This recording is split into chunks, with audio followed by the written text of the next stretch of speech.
The Nebraska football program continues its massive change, not only with coaches being shuffled in and out, but now the fan base is going crazy with the fact that players are dropping off of this roster like flies. Emmett Johnson, Jamiri Butler, Danny Kalen, just to name a few. Obviously, there is a lot more players transferring out than that. And like I said, the Husker fan base is just generally not pleased with this exodus. So considering last year, Matt Rule was able to retain nearly the entire roster with only a few exceptions, Gary, in years past, I would personally be freaking out about this. But considering our best year in recent memory is this year, a 500 record, and a bowl game, is it possible that this large group of players leaving could be an overall net positive for Nebraska's future?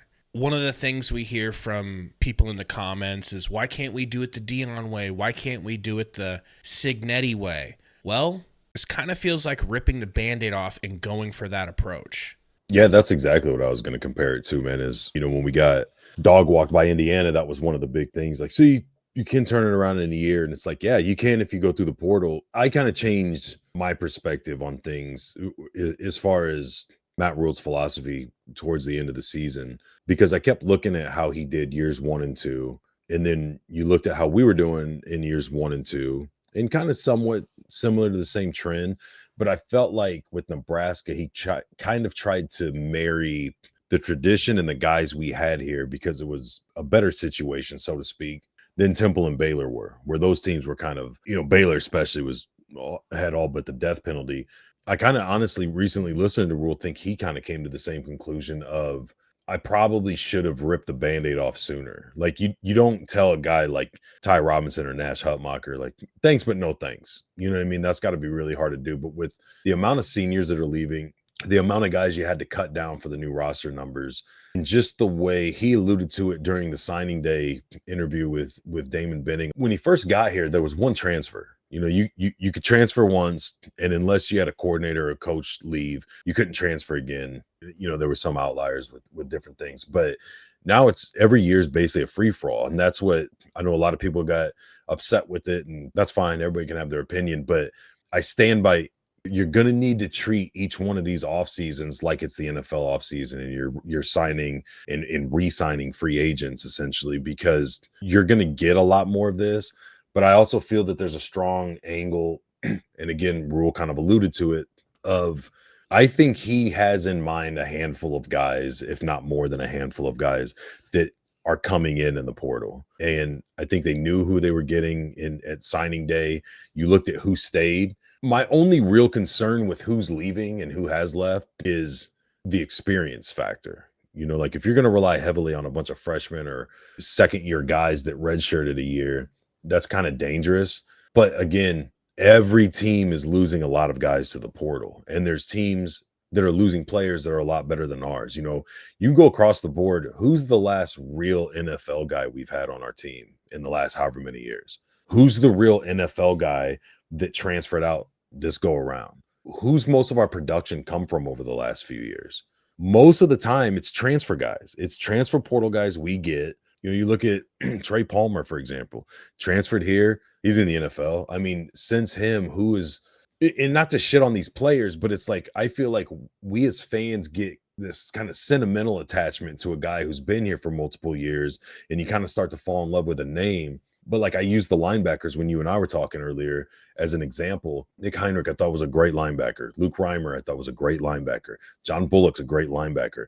None of them are guys that are going to the NFL and lighting it up, but they're your highest production guys on the defensive side of the ball as far as numbers of tackles and kind of heading up that defensive unit for you. It's easy to get it attached to those guys, but they're not making or breaking game. They're not taking you over the hump of not just a bowl, but a good bowl, or putting you on the cusp of being in the college football playoff. And back to what I said after the Iowa game, in my opinion, that's what you need to do. You need to get all of the guys who are used to losing here gone. You need to go, okay, this guy might have really good IQ or be a very cerebral player, that he's easy to coach and he doesn't make a lot of mistakes on the field. But is he the most athletic player you have at that position? It's easier over the course of games to teach a guy how to be more in line and reacting the right way and being in the right assignments and the right gaps and things like that than it is to teach a guy to run a half a second faster on his 40 time, or how to get lateral quicker, or how to get into make a tackle 2 yards behind the line of scrimmage instead of taking the right pursuit angle and tackling a guy 6 yards on the positive side of the line of scrimmage. So I mean, I just think Rule is seeing what other people are doing. He's seeing kind of what he didn't do compared to what he usually does. I think he's let some guys know you for sure can compete, but just because you were, a heavy target or a heavy carrier or whatever guy this past year, there's going to be a mass change that, your playing time isn't going to be guaranteed. And you're getting guys that are jumping. And I think there's guys that, doesn't it seem weird to you, man, that you go from one season where nobody wanted to leave to now all of a sudden everybody's jumping in the portal? So it's like, I understand from a perspective of a lot of guys are going in the portal. Something crazy is going on with the program. Well, what in 1 year changed that much that made nobody want to leave to everybody wants to leave? That's what leads me to think that this is a lot of Matt Rule going, okay, dude, my time's coming up. We didn't like Satterfield from the gate.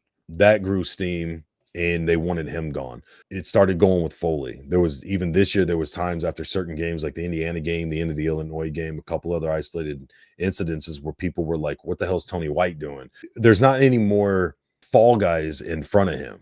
If next year starts off or turns bad, he's the guy now. His days are going to be numbered, so to speak. So it's like, I think he's like, okay, I'm going to get these coordinators I want. I'm going to go get the players that I feel like I probably should have gotten earlier on, or, kind of started over from scratch, so to speak.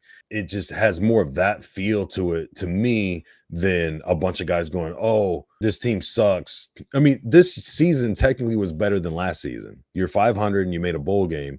And now all of a sudden everybody wants to leave. And last year, when you didn't get to a bowl game, you went on a horrible losing streak, which you almost repeated this year, but you went on a horrible losing streak when you only needed one game, and everybody's like, no, we're all in, we're staying here, blah blah. I think Rule has a lot to do with kind of encouraging a lot of guys to leave. Like I said, you have to make the cuts. He talked before the end of the season that 40-ish guys were going to have to get released. And I know a lot of people are saying, well, not these guys, not Emmett Johnson or Malachi Coleman or Jamari Butler, Mekhi Bayer, guys like that. But it's like, yeah, but those guys aside of Malachi have been playing, and you were one game better because Wisconsin was horrible. You were one game better than last year. Like, I don't feel like you're losing as much as people are worried you're going to lose. If you go get some of the guys like we've gotten in the portal years prior, I think people are going to be very fine, content with the whole decision, especially if the coordinator position or the offensive coordinator position is better and you're getting more production out of a lot of the talent you already had on that end. You see some of the defense be able to do different things instead of different looks or different sets out of one base defense, but they can play multiple defenses. Your secondary doesn't look so vulnerable because that sets up different. I mean, Tommy Hill was our best corner until he got hurt. Transfer guy from Arizona State. Zaire Wright came in and he was the best cover guy after that. Transfer from USC last year. Like, I think you're going to get some guys that can do a lot of things better than what we're used to seeing. And it's just, this process sucks. You know what I mean? Watching the guys leave or whatever. But over the next month or so, you're going to see a lot of guys coming in. People will be excited and gassed about them. And then, we'll just see how it goes. But I honestly, man, I don't have to really try to convince myself. Like I want to say almost or like sugarcoated or worry about hanging myself out. I'm honestly happy. I want to see a lot of turnover. I want to see a huge increase in across the board talent. And I want all that to be here when these new coordinators implement their new bases, offense and defense, and not, okay, it looked good for a year, but we just didn't have the athletes to run. Like, I want all that stuff to fit together. And you've got a full off season of your new staff with your new players. And hopefully we can finally start seeing Nebraska do what we've been expecting them to do for years.